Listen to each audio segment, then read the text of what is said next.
So hi guys, welcome back. I'm Mark Webb and you are watching Ponderings from Palm Coast. So today is Monday, April 28th. And this week is a very critical and important time for us here in Palm Coast. Specifically, there are two events happening down at City Hall tomorrow night, 6 p.m. The City Council is going to do their last interviews and probably choose, maybe, the next city leader, the next city manager. They've gone through a lot of reviews. I'm not 100% sure whether they're comfortable with the choices they have, but we will see. If you can't get there, you can always pull it up on YouTube, just like you do when you watch my channel, and you can sit and watch the interactions of your city functioning. The other, and probably more important, is the City Council is meeting for a special session at 1 p.m. on Thursday to discuss and review and have the presentation of the investigation that was done by a third-party law firm with their findings, recommendations concerning Mayor Mike Norris. I know there's a lot of opinions one way or the other about what's going on, and it's your chance to watch and participate, and you're welcome to go down there. It's an open forum. Remember, all of our city meetings are open to the public, and you have a chance to speak. So remember this week. It's very important. So hi, today with me are Roger and JoAnn Soman, and they are the elected state Democratic representatives for Flagler County through the Democratic DEC. So I brought them in today because they've just spent days up in Tallahassee watching our House and Senate function in their session and presenting and voting on. And they are very passionate about what they do. And I look forward to speaking with them. And I think you will learn a lot about it. So hi guys, welcome back. It's Ponderings from Palm Coast. I'm Mark Webb. And today I have some special guests, which I've been trying to get onto the podcast for a while. And they have some phenomenal stories and some information to share about what's going on here in Flagler Beach, Flagler County, and Palm Coast. So we're going to just jump right into it. So Roger, JoAnn, welcome. Thanks for taking the time to come. And first and foremost, I always love to hear these stories of, you're not born and raised here, are you? No. So let us know a little bit about what brought you here. Do this or me? Go for it.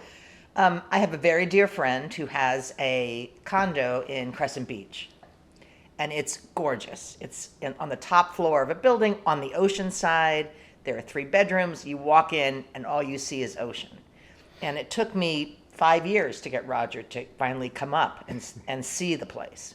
So the first time we went, it was our son's spring break. We drove up, kicking and screaming. Now, when you say up, you were living down? We were living in South Florida. South We're Florida. from Coral Gables. So you're a South Floridian migrant. We are refugees. That's right. Exactly. Refugees from South Florida. There are many. Yes, there are. So I dragged Roger kicking and screaming and promised him if he hated it, he could fly home.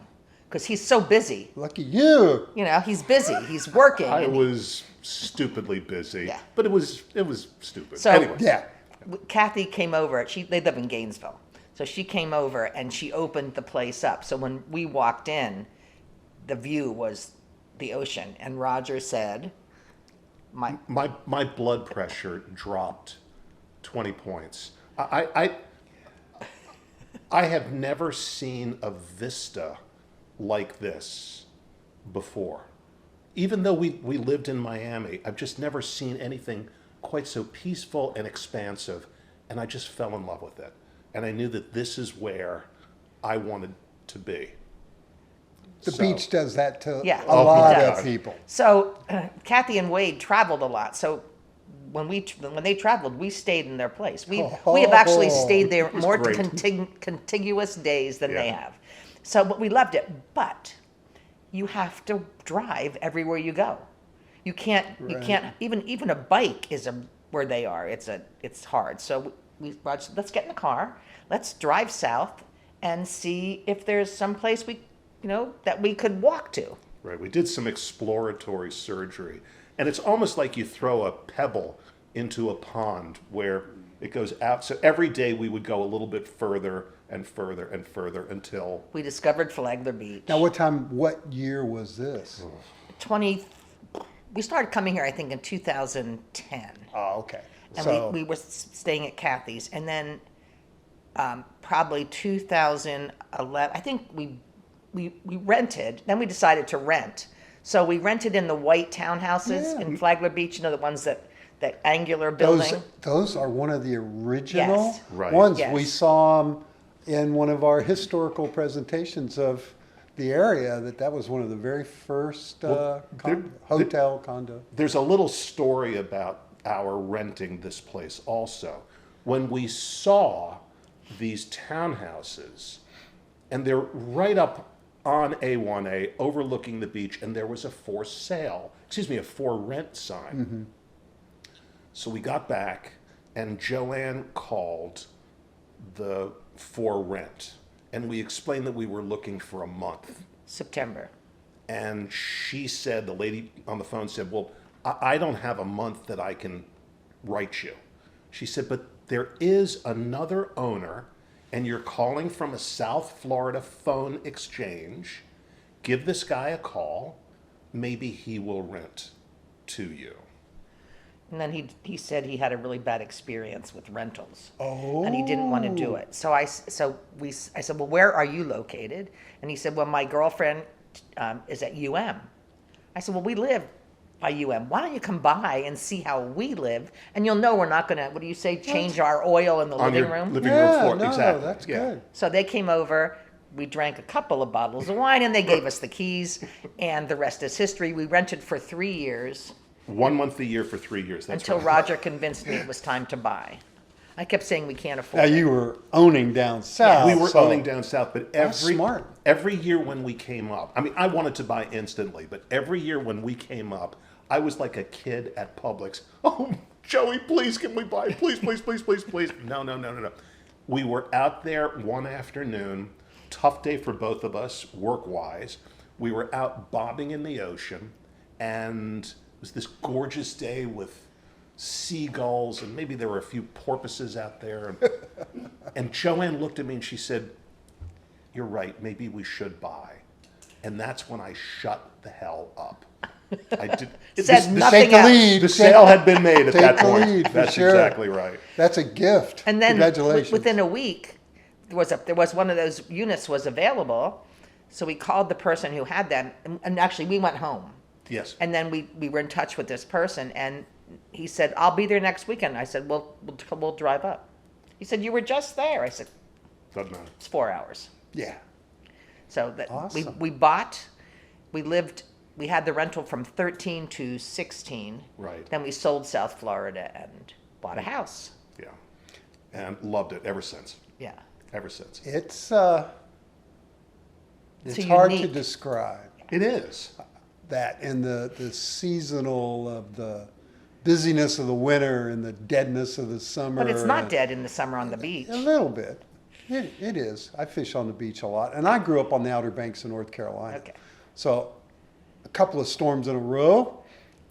When we moved here, my wife says, well, where are we going to buy? And I said, west of 95 out of the zone, Yeah. flood zone. Yeah. And she goes, why? I said, well, we can still drive to the beach, but we don't have to suffer the cost and the potential, which Palm Coast and Flagler Beach are very low impact. And I had Yeah. showed her the study of the curve, and I knew all that from the Navy and being in Jacksonville. Right.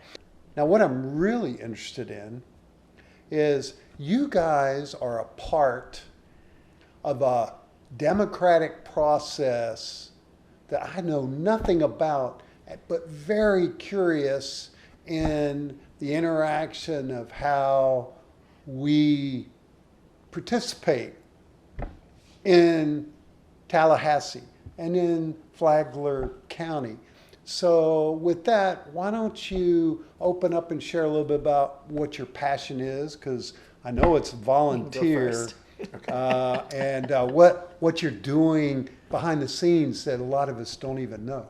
So a couple of years ago, JoAnn was on, I believe it was Facebook, and saw that there was a posting from the Democrat organization, the DEC, here in Flagler County, and they were looking for somebody to assist with their data. Very non-committal. Now, I am a professional data miner, and I'm looking for something to get involved in. JoAnn turned me I on. was always the volunteer. Always. He did a lot of traveling. So. Yeah. And so I called up, and my first couple attempts at the data were a little bit sketchy. I didn't really understand the source of the data, where it was from, etc. And there just wasn't a whole lot of give and take. But as we got more and more friendly with each other, You and the data. me and the data, and me and the because basically, yeah. You have to basically, right. What I was telling these guys is that, hey, I think I know how to get to the answers. I just don't know the questions. Bingo. And they know the questions. They weren't sure of the answers. Right. Or how to get there. Right. And so I began to get really involved with JoAnn Sullivan and the DEC, which is comprised of the precinct leaders. Sure. And Club presidents and whatnot. And I was having such a good time. JoAnn, who makes me look like a stodgy old conservative, said, wow, this is really cool. And JoAnn got much more engaged and involved with the Democrat Party and here in town. And I got to tell you, having your better half involved in the same thing as you, it's made it so much more fun for me. And we're doing. I'm just fun. But you guys come at it from different directions, and I think that's what I've seen in y'all's reaction and interactions. That you're a hard numbers guy, Roger. You are looking at the data. The data is not political, and I've said this to people. It is what it is. It's what you want out of it that the question.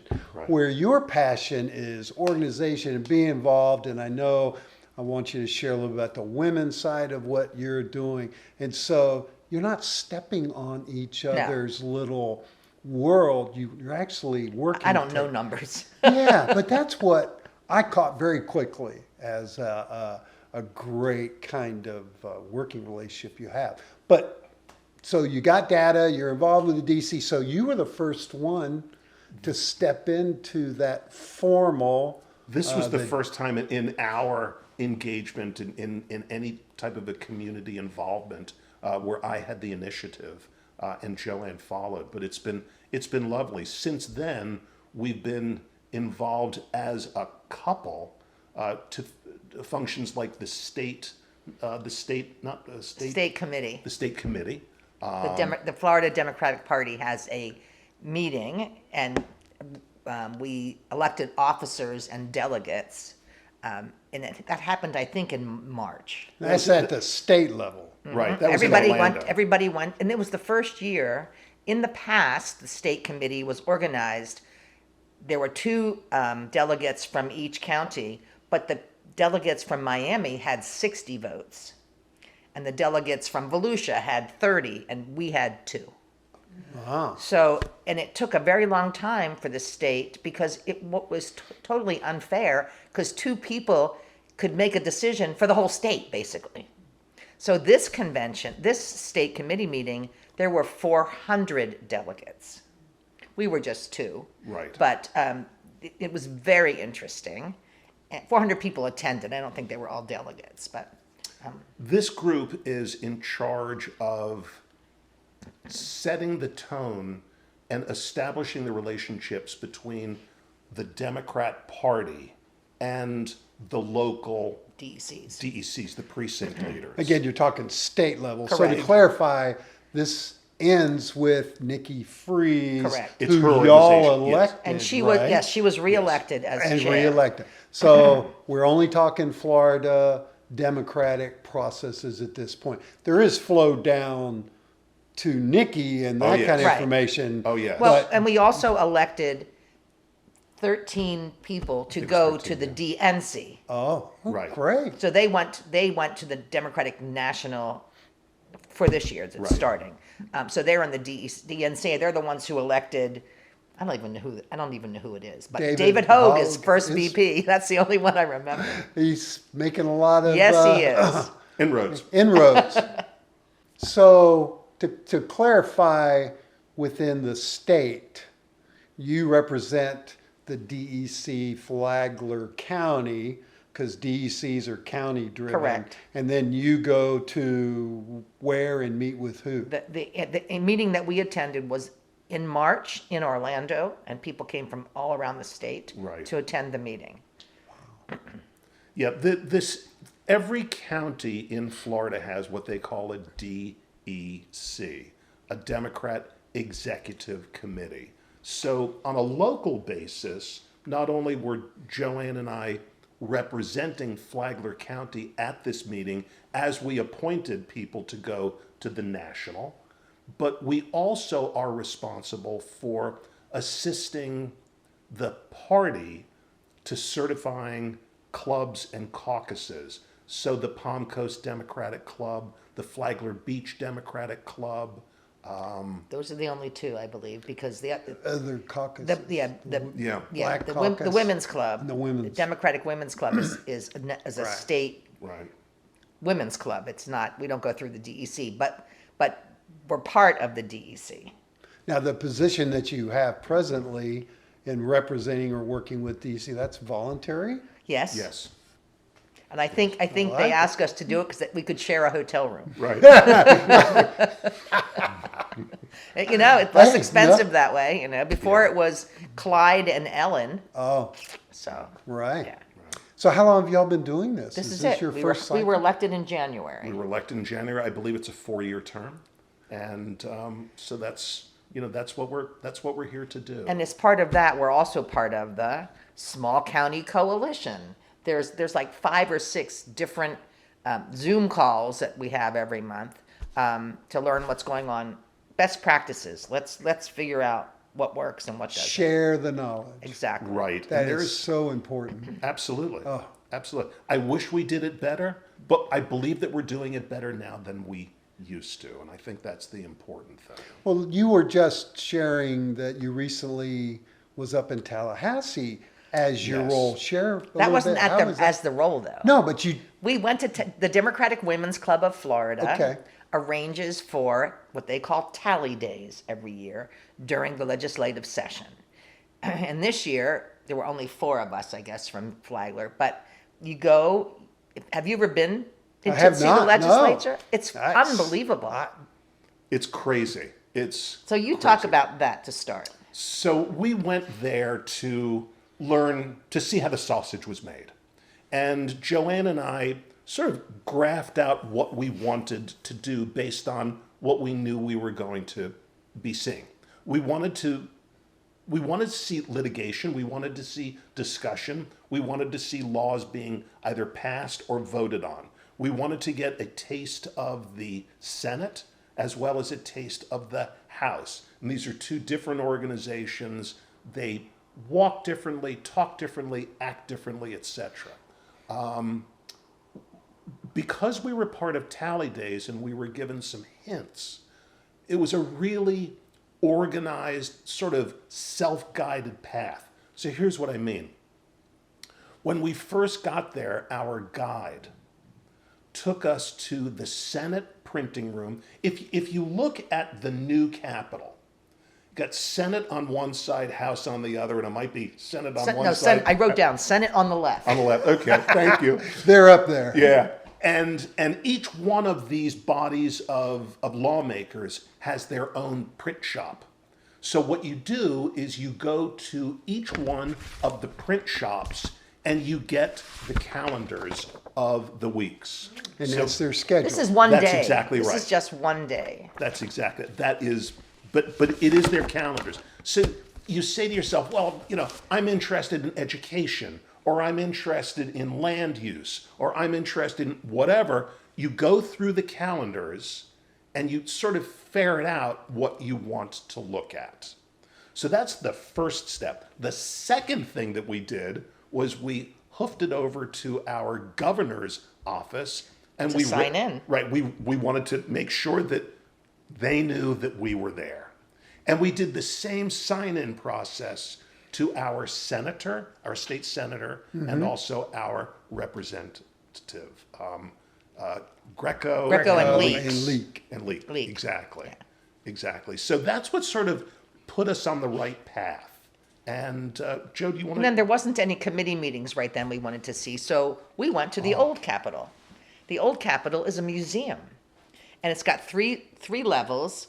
It's fascinating. It goes back through the whole history of Florida. I mean, back from when their Indian wars were going on. It took us about an hour and a half. Yes. We did better than scratch the surface. We hit every room, but there's so much to see. It was fascinating. And the crazy part about it, and I don't mean to step on you, but the crazy part about it is we know that whatever doofusy thing is going on, whatever extreme stuff is coming down, it's happening here in Florida first. Exactly. This is a museum for that. Oh, no. We have talked for at least the last year that we're living Project 2025 and have Absolutely. been for many, many, many months. Yes. And I am trying to get Yvette scheduled to come in. She was with us in Tallahassee. Because Yes. she is just amazing of explaining this process of how the House and the Senate have to have similar bills that come together and they have to somewhat match each other, unlike Yes. what we see in the federal House and Right. Senate, where the House does whatever it wants and then sends it to the Senate and the Senate does whatever. Within our structure, They come and- up the same. and she was saying that the supermajority Republicans that are in both the House and the Senate actually meet weeks before the session starts and works it out amongst themselves before a Democrat gets a chance to even Yeah. participate. Now, when you were up there and you saw those, what did you? This is the end of the session. Yeah. This week is the But last there was week. still some when you were up there. They were pushing bills through. Oh, right and left. It was crazy. And I will say this: there's so much decorum in those discussion rooms that you kind of want to puke a little bit. For instance, if you and I were maybe even opposing senators and we were having a give and take, and JoAnn was the president of the Senate, we wouldn't talk directly to each other. We would go through JoAnn. Yeah, and Right. they say you may speak, and then okay, now it was a bit much, and everything is oh yes, Senator. I mean yeah. So anyway, but we did see some interesting stuff. Talk about the first session. The first session we went to was the Senate Ethics and Elections Committee. Oh boy. Senate Ethics and And Elections. Elections. So the irony should not be lost. Ethics and Clearly, Elections. that's why they put those together. And Right. Don Gates was the chair of this committee. Yes. Don Gates is a senator from Florida. Northern Senator. Florida. Yeah. He's Matt Gates's father, number one, and he was the president of the House. And then he left his House seat and he's been a state senator ever since. So he led this committee and they were interviewing people who were recommended for the Board of Governors for state universities. There were several different boards that were. I think DeSantis recommends those Yes, people. he makes. And then they vote he makes the on it. recommendation, Right. and they've all been vetted. And they interviewed. There were 2 men first. All the women were tall, blonde, and thin, and Christian. They Oh, all yeah. said that they were Christian, which is good. But at one point, he turned to the person he was interviewing and asked. He said, "You've mentioned that you've been on campus numerous times. Did you notice the woke philosophy?" This is Mr. Gates. This Mr. is Gates. Gates. This Yeah. was Senator Gates. The woke philosophy. And she said, actually, no, which was interesting. And she still passed.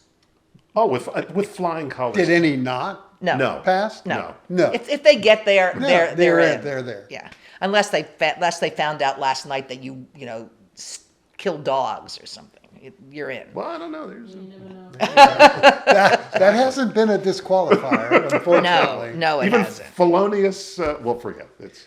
And this was the Senate Correct. process you were Yes, it watching. was. This Because was the our- House is going on at the same Yes, time. it is. Same right? time, yeah. You can only be at one place at one time. Right, We were exactly. close. We figured this is going to be interesting.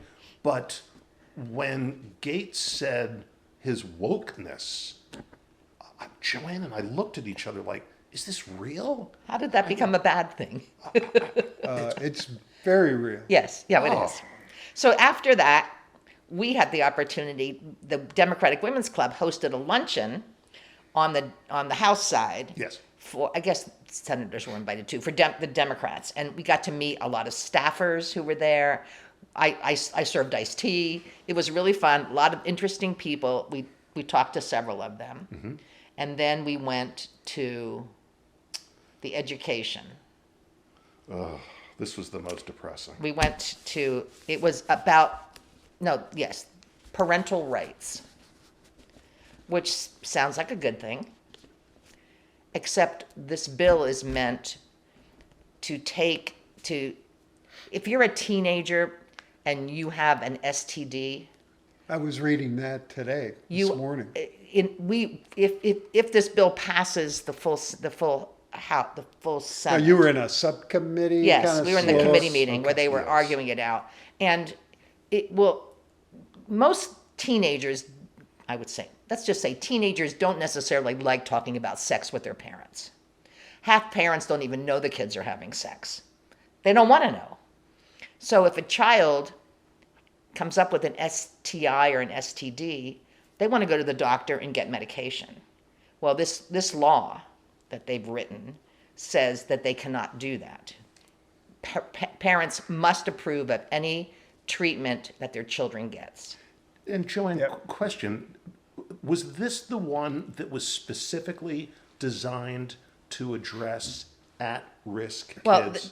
it wasn't specifically designed to address them, but they're the ones who suffer for this. Okay. And a lot of the Right. people who spoke against this parental rights were trans kids. There was a 14-year-old young girl in foster care who spoke so eloquently. We were all in tears talking about how difficult it would be for her to find somebody to help her. And still, there were probably 20 people voting, speaking against it, 2 or 3 for it, and it passed Party line. party lines. Yeah. Right. Everybody was talking about, everybody in the room was talking about how devastating this is and how it's, the odds are pretty good that these kids are stuck in a really icky situation and experiencing unplanned pregnancies or STDs, STIs because of their caretakers. So, Yeah, and it- how do you define what a parent is? There's Right, a lot exactly. of foster parents. Well, that's exactly right. Is that the same conversation? Because the news is linking that parental rights. parental right with that, but not having a parental right in telling your child where and how long and they can work. Well, that's a which- whole different thing. It is, but it wasn't in that No, committee then. no, it was that- not. Because your kids don't have to tell you they're working the third shift at McDonald's cleaning before school, but they do have to tell the parents If they're having sex. if they need to go get treatment from one of our But we need all those Florida kids to work. health care. We need all those I kids know to work to make up because for we don't all the immigrants the that we're 800 some roundups they did over the weekend, Yeah. right? Yeah. So what was your takeaway from all of this? Is it functional? Is it It's party party driven? and and the next day we sat in another Senate. We sat in the full Senate where they were debating. I think it was second reading, and the bill was and it was a Democratic bill. They wanted to make charter schools and right. private schools held to the same standards Sure. as public schools. Because right now there is no certification. You Mark can walk in and say I'm starting a school, Yep. and you don't have to have teachers don't need degrees. Get my money voucher from the Yes. that That's you it. guys are That's paying it. Right, for. Thank right. you. That Yes. we're all paying for I that. know. And that's the key. The money follows the kid. Right. And this that what's happening now is a lot of these schools are not teaching. Kids are 2 and 3 years behind grade level, and when their parents finally realize they don't know how to read, they send them back to public schools. And if they come back to public schools, let's say they came back today and they're doing the FCAT testing tomorrow, Right. because that child is not at grade level, that public school teacher will be punished. Her grade will go down. Right. And it's happening more and more and more. And all these kids, they can't read. They don't know how to do math. They're left behind. I have a friend that teaches at UCF, and he's been there for many, many years, teaches high-level math, and he says that the biggest struggle they're having is the state is forcing them, recommending, Yes. we'll figure the right word out eventually, Right. to make spots and make available for Florida students who are completely inept as far Yes. as entering college, and they spend an entire year going. Their freshman year is Their freshman year Yeah. is nothing but refresher, math, English, reading, writing, because they're graduating from the high schools with a credential that is below the standard. And we've gotten rid of SATs. Right. We've gotten rid of any kind of standardized. And he says that he has zero confidence that these people graduating out of 4 years at some of the Florida colleges are capable. And he says that's why we're bringing in all those V1 Yeah. people from around the world to fill in the engineering and other Yes. technicals. So it's always that trickle down. But you talked about Project 2025. That's keep them stupid. Oh yeah, no, They no don't want doubt. kids to think and learn, and maybe that's DE. You had asked about my takeaway, my impression. Yeah. And I knew things were heading in the wrong direction. For me, ideologically, I am opposed to this administration, both our state and our federal. I just don't like the guys. I had no idea that it was as bad as it was, and that we're not only moving in the wrong direction, we're moving at an increased speed. And I was very affected. I don't know what it's going to take to reverse this. People, keep talking about the midterms, blue tsunami. I hope so. I really and truly do. I don't know. I feel like I've gotten the heck beaten out of me for so long. I just don't see it stopping. Well, remember where you are. Yes. Yes. Because during my military service and my professional, I lived in a lot of places, and there are certain areas in this country that don't want change, Right. that are afraid of it, like people to be in the role and do their things and live that way. And I see it all the time when I do these rallies that have been going on, and it's the young people. I'm talking high school kids screaming the loudest, yelling Trump this and flipping us off. And I got to imagine that's coming from friends and family members, and it's perpetual. Yes. So the change in some areas, as I've said on this podcast many times, and please check me, but Flagler County was the last county in the country in the 70s to finally drag their feet into the segregation issues. Really? The issues Yeah. that the mandated government. There were signs In on Flagler Florida, Beach. yeah, Florida was the last state. And the federal government was threatening to come in to force it. And I'm a part of it. I remember during that time, instead of walking to my high school, I had to get on a bus and go an hour into downtown Raleigh, North Carolina to go to a black high school. And I didn't know why. I didn't understand. I was just trying to get through high school. Let me graduate. So the tsunami, the changes that we occur and we see, sadly, are going to, I honestly think that it'll happen here in Palm Coast quicker than the state of Florida. I hope Because of, first of all, it's nonpartisan, ha ha ha.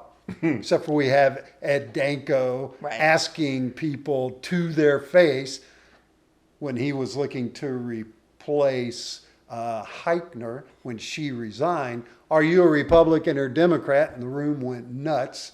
The lawyer stood up and told him he couldn't do that because these are It's a all nonpartisan nonpartisan, offices. right? I mean, our water bill's high. It's not political. Roads are falling apart. It's not political. We're struggling with our mayor right now. Not political. Maybe not political. Maybe a little bit political. But gosh, are you going to keep doing it? Do you enjoy what you're doing? I would not be able to not. I would not be able to not do Yeah. something. Even it's frustrating to Yes. see Absolutely. those Yes. challenges. Mark, it's a great question, and I want to make sure that at the end of the day, I've done my part. Right. You know, and I'm in a very, very lucky situation. We can afford to go to these meetings, and we can afford to sort of see how things are and to work to get them changed. So, am I going to bow out? No, I don't think anytime soon. Well, I it hope does not. make you nauseous. Well, Speaking it's about hey, nauseous, excuse me for 1 second. What did I do now? No. Tell Mark about the Don Gates, Bob Graham. Okay, this was really lovely. In the Senate, they honored, it was Bob Graham Day. I don't know what the date who was. I believe was a governor. He was a Yes. Democratic our governor. senator. Yes. Bob Graham was a Democratic governor. senator. Terrific guy. He actually ran for president. Right. He's from South Florida, so we knew him. And they had a portrait painted. It's beautiful. And Bob Graham's daughter Gwen asked Don Gates to speak on her father's behalf. And Don Gates, whose son is Matt Gates, stood up and talked about his friend, Bob Graham, who was a gentleman and a scholar. He was brilliant. He worked with everyone. He would always listen. He may not agree with you, but he would always hear you out and make a decision. And then he ended his speech by saying, today, we really need to start being nicer to each other. Exactly. We need to act more like Bob Graham and be that kind of a good man. And Raj and I looked at each other and said, tell that to your son. Really, seriously. Because there are a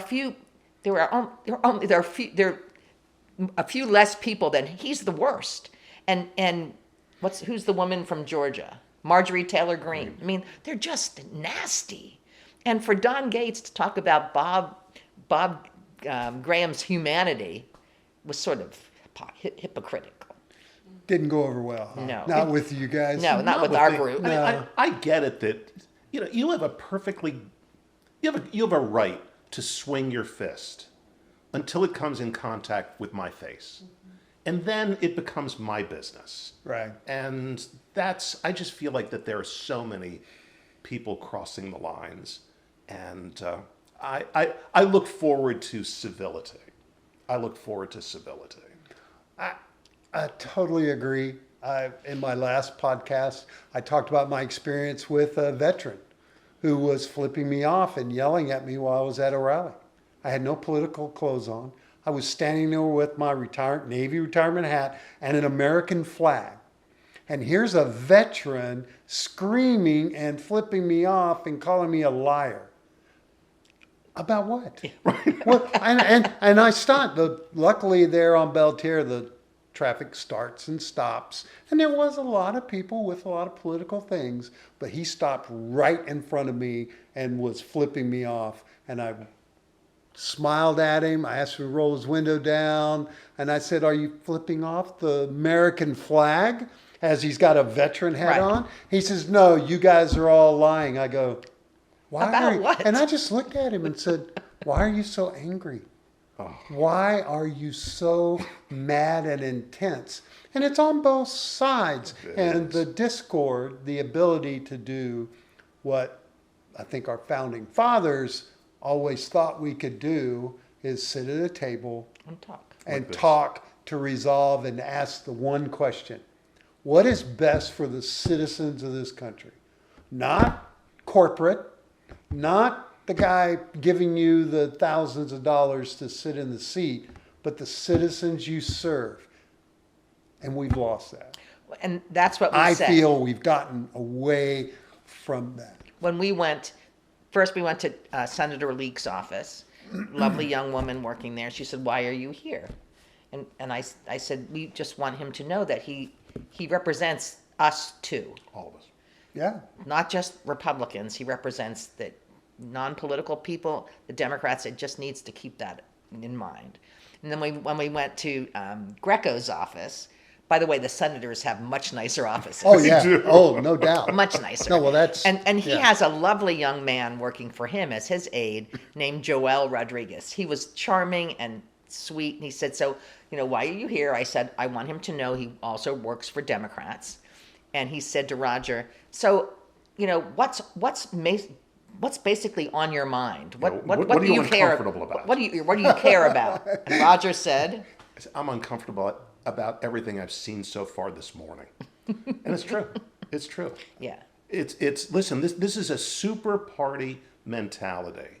And it just kind of doesn't have to be. I keep thinking back to the days of Tip O'Neill and Ronald Reagan, where Ronald Reagan had Tip O'Neill's brand of favorite cigars in his office, and Tip O'Neill had Ronald Reagan's favorite brandy in his office. And these guys are politicking on a whole different level than anybody that we've ever met before. arguing and And if they could find, as ideologically different as they were, if they could find a common ground to sit down and say, "Hey, Mark, hey, Al, hey, Kathy, let's iron this one out. What's important to you?" Now, we did see, getting back to the litigation on the Senate side, we did see something that appeared to be nonpartisan. nonpartisan. But what was it? I don't. It was a land use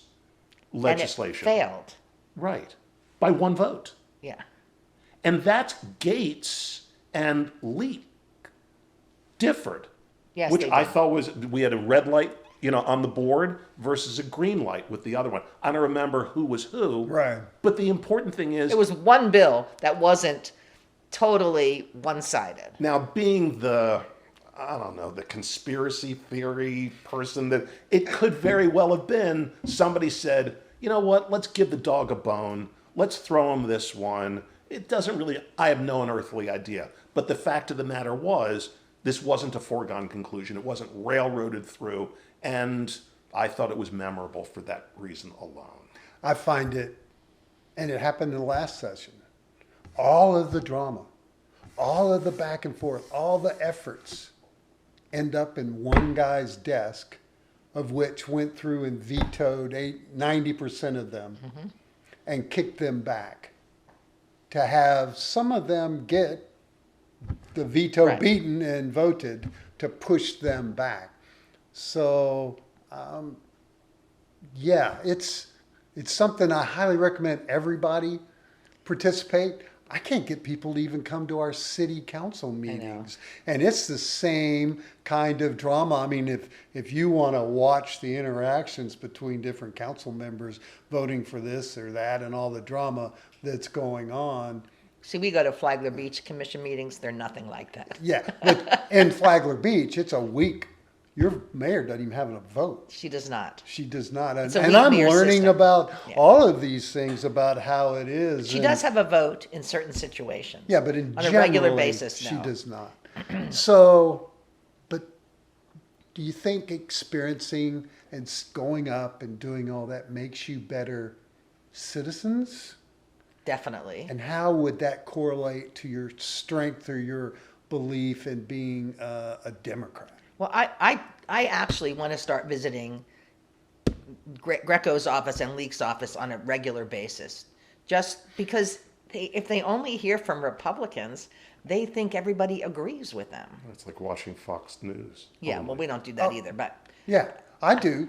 I watch it But sometimes. you don't watch it only. No, but I watch it so that I understand when I have a conversation with someone who's spouting some ridiculous Liar, thing, yeah. and I go, well, at least I know where you're getting it.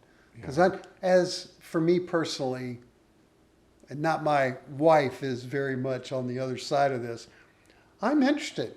I'm trying to get conservative Republicans to sit here and have an open and honest conversation and talk about the things just like what you guys are hoping within the mechanics of our system and how things are done and the understanding of. I was recently looking at the definition of a conservative Republican and a liberal. And if you look back over just the last 10 years, it's become flipped. so muddy and confusing, and they're just branded names of, I mean, who doesn't want to have a more secure border? right. Yeah, we all do. Who wants to take dangerous criminals out of our country, off our streets? We all do. We all do. It's not about those things that you witnessed in the conversations, in those dialogues of, I think parents need to have full and 100% control over their kids, but they can go work at McDonald's 10-hour midnight shifts. It's the belief and process of their confusion of what their moral makeup is. And that's where I think it gets, me personally, it gets very confusing. Let's talk about guns. The majority of Americans want some gun laws, for God's sakes. Yeah. We're tired of our children being slaughtered. Yet, And what they would do, lower the age to 18? They're trying to do They're- that? Back to 18? in this state, they made it. Actually, Leak had a bill. Oh no, it wasn't Leak. Who beat Josh Wheel? Fine, Randy Fine, Fine. Randy. He had a bill in the House that he was going forward, concealed carry on campus, Perfect timing for that, huh? and it did fail. Yeah. Because like 26 Republicans said no. Right. So, but those things are terrifying, and most people don't want concealed carry on campus. Most people don't want AR-15s, whatever they are, being sold to 22-year-olds. So it sounds like, and I agree with you in this, the chances of us changing the voters' minds, getting Josh Wheel and others that are Democrats in there, which it will happen in time, things It will. will swing, but also taking your words and your views and letting our elected officials know we're here. Right. We're there. When we do First Friday, which by the way is coming up this week, I was amazed at how many people came up and said, oh, thank God you guys are here. We didn't think there were strong Democrats here in our area. And I'm trying to back away from using the Democrat as more of a just liberal minded. Progressive. It can go either way, Yeah. but it's all about labels. And I think labels got us in trouble in the last general election. And we're trying to figure out a way. And I like to say what Adam Morley, who was running Last against time. Greco and had run 4 times in the past, Yeah. firmly believed that you can be a middle of the road centralist. I know Al, my producer, and I talk about this all the time, that we all have a little bit of conservative, Republican, liberal, Democrats in us and how we feel and believe. And that's what opens up that conversation, right? May I make one additional observation? And I brought some data with me that I'd like to discuss. I would love to with see you. it. Yeah. I don't foresee a change coming until we become more involved. Because right now, the most vocal people are few and far between. They're just making a whole lot of noise. But we don't have a lot of involvement. Right. So, real quickly, and Al, I don't know if you can zoom in on this one. Let me just explain. This is our data guy. Who brought data? And, you know, you can't argue with the data, but you can make it look however you want. It's And irrefutable. that's the trick with. Right. This is irrefutable and it's undeniable. So this is a 40,000 foot view of Flagler County. And it talks about the population by age group and whether they voted or not. This is everybody, roughly 100,000, 98,000 people in change in Flagler County. You've got the young folks here on my side, the left. And you can see there's the height of the bars. Mark, can you see? Oh, I yeah, apologize.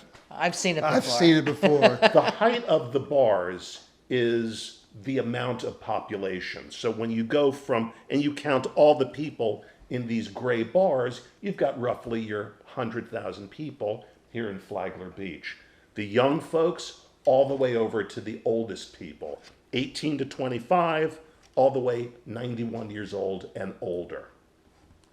So you can see right around here, 50s, 60s, and 70s, that's where the bulk of our population is here in Flagler County. This would look a little bit different if we were talking about Austin, Texas. Or Jacksonville Or or Ja- Orlando. Or Miami. That's, yeah. Young. that's exactly right. Right. No, no. Here we got this big old bubble, this bump.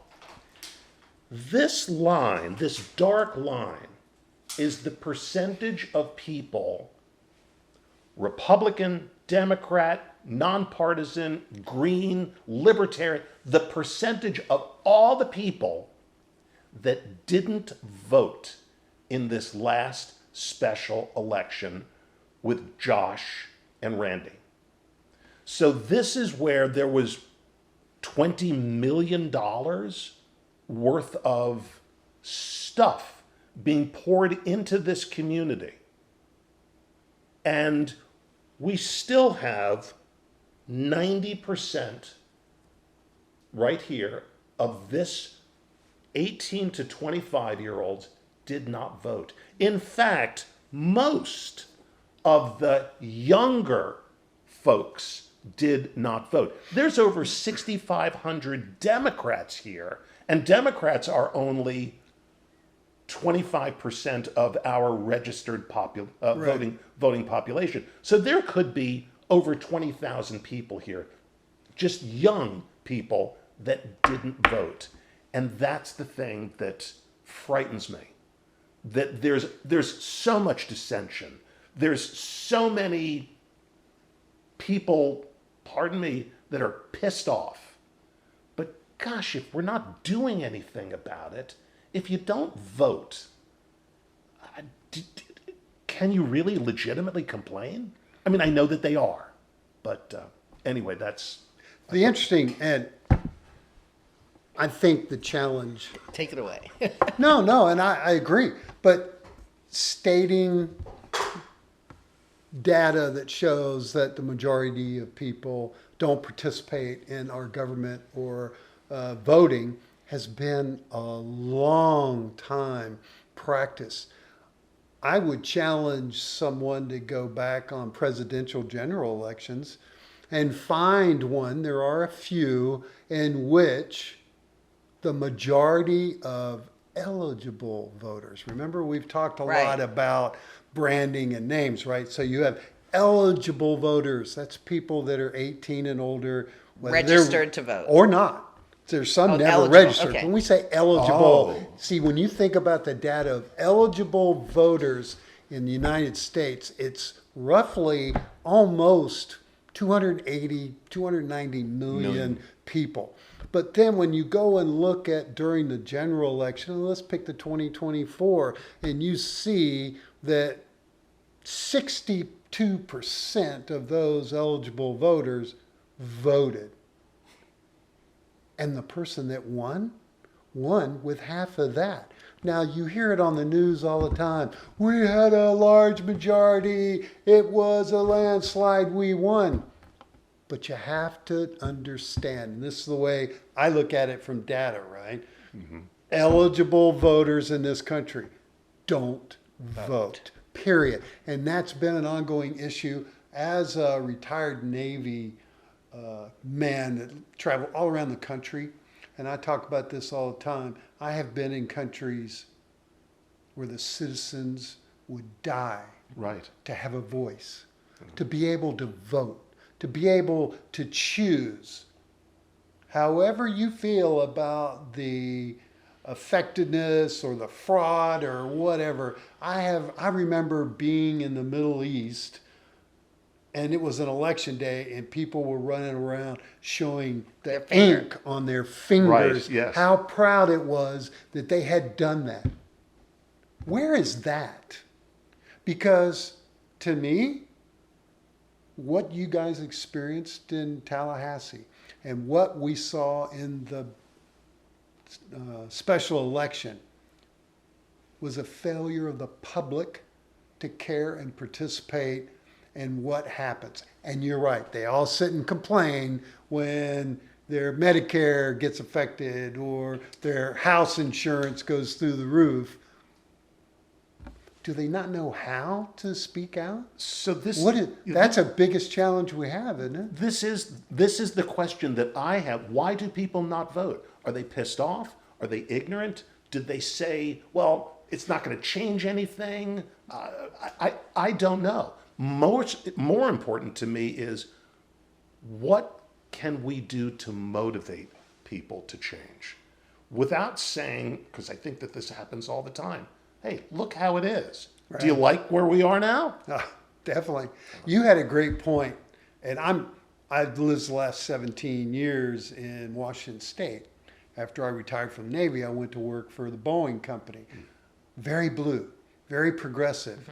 And you had data was showing about the effectiveness of just taking the chance to sign up for vote by mail. Yes. Because vote by mail is an action you have to do.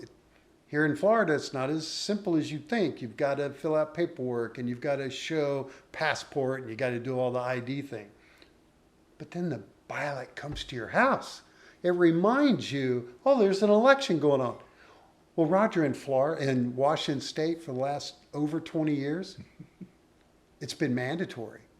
Every registered person that registers to vote in Washington State receives a mail-in ballot. Everyone. Every single person. And do you only vote by mail? Oh, no. Well, That's you how can, it is in no, Oregon. no. I think Oregon is Oregon, only. They yes. still have Yeah. locations. Okay. Like my wife and I vote by mail, but we typically drop the ballot over at Katie's box over there because I'm over there all the time and being involved. But it's a reminder, right? It's a trigger that says, hey, something important's happening. You Yes. need to participate. And those kind of things are under attack. Well, that just shows you how they're trying to stop people from voting. Exactly. On every turn, they don't try to make it easier. They try to make it harder. I mean, now it used to be you sign up for vote by mail once, you're in. Yeah. Now, after every general election, every 2 years, you have to sign up again. There's no reason for that. Well, and I was None. telling a friend of mine that in Washington was here visiting, and he's pretty political like myself, and I explained to him that, and I was a poll watcher for a couple of times, I know others have done it, how before you could vote, you had to show who you were, even though you already had shown who you were when you registered to vote. And I couldn't get it through my the brain of my friend going, why is that even required? You're registered. You've shown all the information. There's your ballot. You take it down to the library or wherever, Right. and they go, you got to show who you are again. Those are intentional, Yes, no Right. question. unnecessary steps, because I love what was published here recently of the efforts in our city and in Tallahassee to add more restrictions and more requirements when in the 2024 election there were less than 10 questionable fraudulent Right. votes 10. out of like 25 million over the last Yes, 5 there years. is no voter fraud. There is no voter fraud. So, and in closing, I love to say this kind of thing. Remember those days where you used to Good go old days. get your tax forms at the library, at the post and you office would get library. them, and there would just be a stack of those government forms, and you would fill them out, and sign your name, and mail them, and you either had a check in it or you got a check back. Did you know that 98% of people today file their taxes online? Yeah. Now think about it. If you don't vote, do you go to jail? No. There's no law that requires you to vote. If you don't pay your taxes, what happens? Yeah. They're going to give you a call, Yeah. right? Yeah. So a literal mandated process, legally required, and you do it online. You verify who you are, you fill out Right. the paperwork, and you send it in, and yet for some reason we're incapable of voting. Any final thoughts? Anything you want to share? Do you feel, The future is terrifying. but you're not giving up, No. right? I think the future is great. I do too. And I think I- JoAnn is a little tongue in No. cheek. My wife's the negative nanny on my I'm not world. usually. No, But when you see people go out of their way to make things harder, take away education, keep people stupid, and give them more guns, it's terrifying. And I also think it's terrifying. I don't mean to step on you. I also think it's more terrifying for women than it Yes. is for men. Thank you very it's much. so And- unbelievable. And women vote more consistently than men. This curve that we saw earlier, if we looked at the women's vote only, we would see much better. Oh yeah, no. There are segments that don't vote as well as, in addition to younger registrants, and that is minorities. And they need it the most. The young people and minorities need it more. But I can't be any more negative than I was. I mean, hey, we're in this now. Right. So I think it's gonna work out. Well, and I applaud you, and that's what motivates. I hope you're right. Yeah. Because the I live this. opposite, the I live opposite this is, too. yeah. You know, I would walk up proudly to a MAGA red hat wearer and go, "Hey, you got a minute? I'd love to talk to you about something." My wife would kill him. She has no patience for people with. But I want to believe that people are just misinformed. People are confused. And as you guys have heard me say, typically it's not till you're touched that you get the letter in the mail. You find out your loved one's cancer treatments aren't covered anymore. I was just talking to my neighbor across the street who has a very critical blood cancer, and he's a Republican, and he just was told that the experimental treatment that he was on may not continue to be funded because the NIH and others have lost their funding. And it's that exploratory research and development, which is what has made us all live longer and live better. And I asked him, I said, does that change how you think? And he goes, well, I never thought It would have hit it me. would touch me. Right. So that's the message over the next 18 months for me and the effort that gets me involved. But that's just saying it's okay if it touches everybody else. Well, it's about pointing them out when it gets touched. Yeah. You know, most people are not even aware or don't believe, like the gentleman at the rally that said, we're all just promoting lies because, you know, we're not deporting 2-year-old kids and we're not just grabbing people off the street. We're not doing those things. That's a lie. Except for it's not. Right. Right? Thank you. Yeah. Except they're making little kids stand up before a judge without a lawyer. I mean, you can't make this stuff up. It's yeah. Right. Okay, never mind. Anyway, no, but that's why I so enjoy talking with you and others like us that are trying to do our little part. Well, and congratulations to you and to Al and to Kathy on this podcast. This is really, really good stuff. So hats off to thank you. you. Getting Hats our off to- word out hats there. off to you. Well, and we saw it, Al and I talked before even the election, we saw that we were missing this element here locally. Because I believe in picking the battles that I have a chance to win. I can't do anything in Tallahassee other than I Right. do call leaks and those guys. But I can go to city council. And we have seen successful changes like Vicky Haley and the fuel depot issue and those things. Your voice carries weight. Your participation, like what we're doing, can affect the future of where you live. And if you sit here and don't do anything, then yeah, your roads will fall apart. You'll continue to get warning signs every time we get rain, not to flush your toilet, because you know that's what woke everybody up to the problem. Actions, you're touched. Yeah. So thanks so much for coming. I really appreciate Thank you you. sharing. This was fun. And sharing your passion, and hopefully people will get a sense of what they can do, because there's plenty of opportunities out there. Every day there's rallies and voices and meetings and Phone other calls, things postcards. that we can do. So thanks again. Our pleasure. I really appreciate you coming. Mark, thanks. Thank you so much. Thanks. And Thank you. guys, thank you again for coming by. Remember, this week, big time week here at City Hall. Like and subscribe. We need those views. No. But anyway. Need those views. See, I'll sign it's up. Just a, I will subscribe. just a sat, chat and share and put it Okay, out. I was to your thinking we windscreen. couldn't go 20 minutes. Well, with an MC like this